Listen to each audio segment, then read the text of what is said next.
गए थे कि बहुत हुआ किसानों पे अत्याचार। अब की बार मोदी सरकार, एक बार कोई नेता कह रहे थे कि 5 किलो दिए गेहूँ उधार, 2 बीघा चढ़ गया साढ़, 2 बीघा चढ़ गया साढ़, और कहाँ से दुगना हो गया। अब तो बीज का दाम भी हमारा नहीं, हमारा आय दुनी हो, हमारा तो चाय का नहीं हुआ, जीरो हो गया।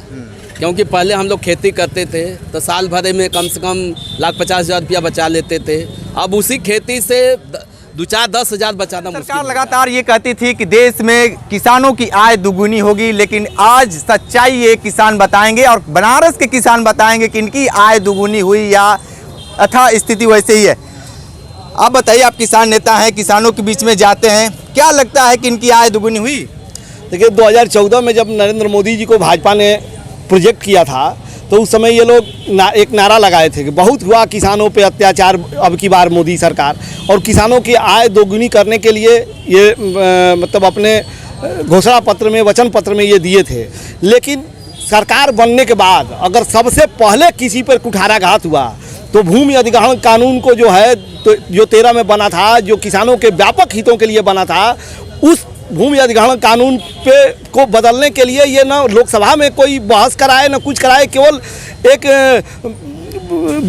मंत्रिमंडल की मीटिंग करके और भूमि अधिग्रहण कानून को बदलने के लिए आमादा हो गए, केवल अपने व्यापारी मित्रों के लिए कि उनको किसानों की ज़मीन औने दौने दांव पे दे दिया जाए, जिसका पूरा देश का किसान एक साथ खड़ा होकर के विरोध किया, उनको बैकफुट पे आना पड़ा। फिर अभी 3 काला कानून ये लाए, तो इनका ये आय दोगुनी करना इनका लक्ष्य नहीं है। अगर सबसे बड़ा कोई अगर भारत में अगर कोई इस सरकार का दुश्मन है तो किसान दुश्मन है। किसान के हक अधिकार पे डाका डालने के लिए नरेंद्र मोदी जी लगातार, इनकी पूरी सरकार लगी हुई है। और जहाँ तक आय दोगुनी करने का बात है तो भाई साहब, जिस रेशियो से खाद के दाम, बिजली के बिल के दाम, बीज के दाम, लेबर के दाम बढ़ रहे हैं, उस रेशियो से क्या किसान की फसल के उपज का दाम बढ़ रहा है?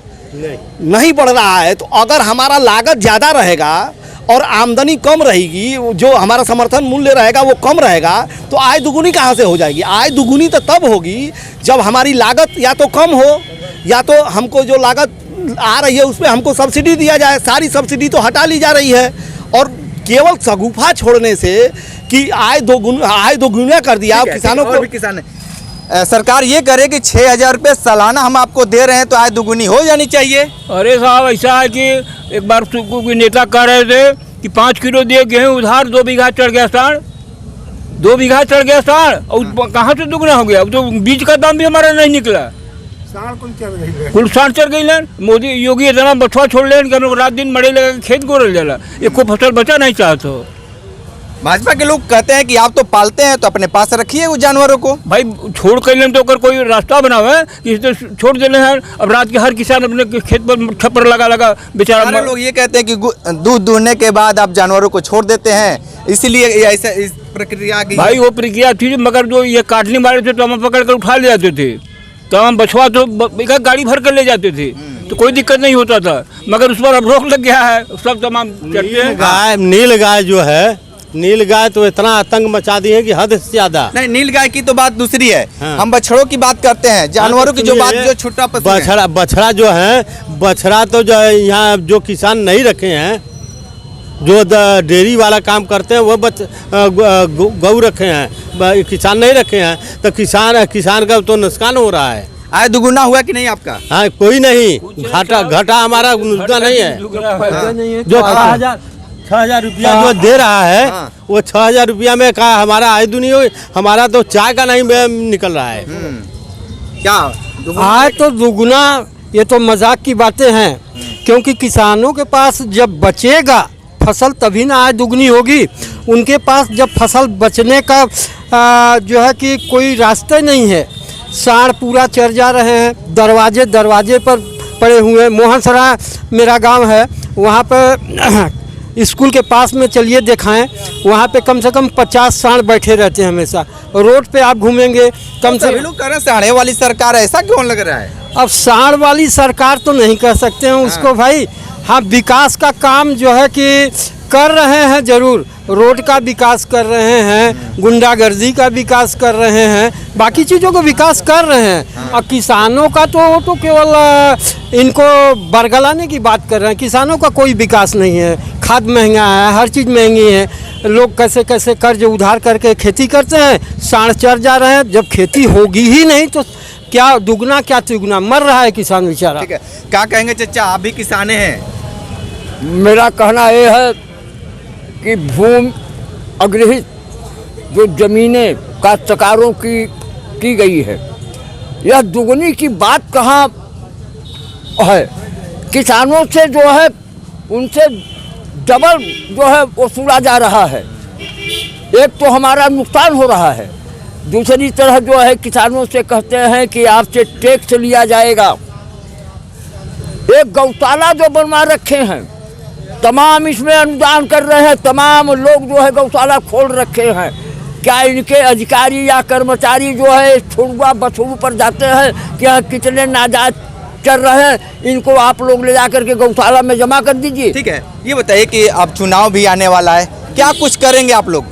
हम लोग जो है चुनाव का भी बहिष्कार कर सकते हैं। हाँ, बहिष्कार करना विकल्प है कि कहीं मत दे देना वही विकल्प है? नहीं, मत दे करके मैं अपना गला तो नहीं कटवाऊंगा। हाँ, आज 5 किलो जो है वो दे रहे हैं, और आज किसान को मिल क्या रहा है, 5 किलो राशन दे करके किसानों को उधार रखे हैं, और 5000 बिस्ता की ज़मीन ले करके किसानों को प्रसारित किया जा रहा है। ठीक है, कितना आय दुगुना हो गया है आपको लगता है? दोगुना तो नहीं हुआ, जीरो हो गया है। क्योंकि पहले हम लोग खेती करते थे तो साल भरे में कम से कम 1,50,000 रुपया बचा लेते थे।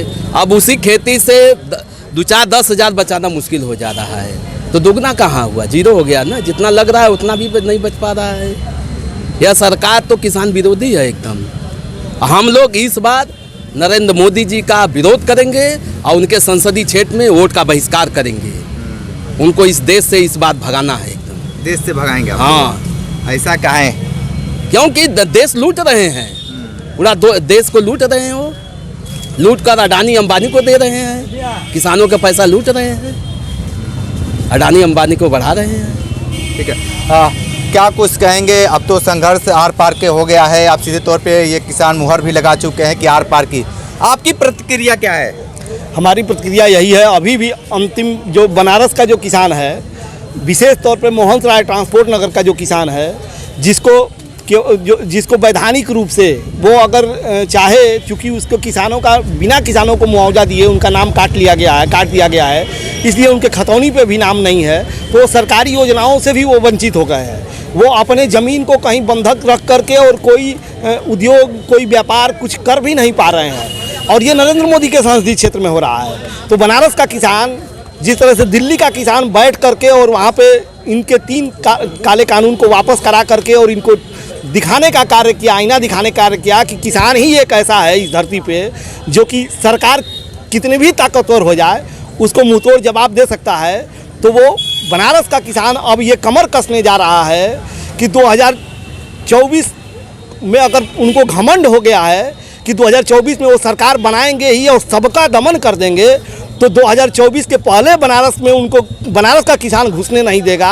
और इसलिए पूरे देश से उनका बोरिया बिस्तर न बन जाए, उनको चेतना पड़ेगा। और नहीं चेतेंगे तो बनारस का किसान जिस तरह से देश का किसान दिल्ली से भागा है, उस तरह से बनारस का किसान उनको बनारस से भगाएगा और उसके बाद पूरे देश से उनको भागना पड़ेगा। ठीक है, तो ये किसान नेता विनय राय मुन्ना जी थे और तमाम किसान लोग थे। सीधे तौर पे इनका कहना है कि 2024 में भी ये लोग बहुत सारे चीज़ उलटफेर करने वाले हैं। देखना दिलचस्प होगा कि आने वाले वक्त में ये किसान क्या कुछ नया करते हैं। हमारे साथ बने रहे कांडी बनारसी के साथ, हमें दीजिए इजाज़त, नमस्कार।